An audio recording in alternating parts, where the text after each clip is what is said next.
大家好，我是夏妈。今天买了一条草鱼，准备来做一个砂锅酱焖鱼。我们这边吃草鱼是比较便宜的，6-7块钱一斤，这一条大概就是2斤多重，17块钱。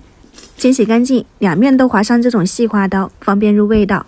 如果喜欢吃焦皮的话呢，你就油煎一下。我是喜欢那种嫩滑一点的口感，就直接砍成小段，加上了一点食用盐、姜片，少量的料酒，给它涂抹均匀，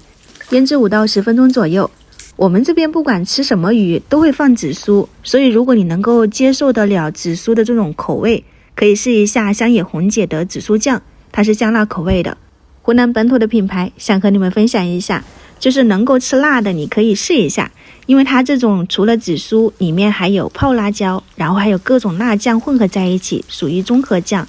挖出2勺，配上姜蒜末一起炒，把它炒香了以后就可以淋入开水，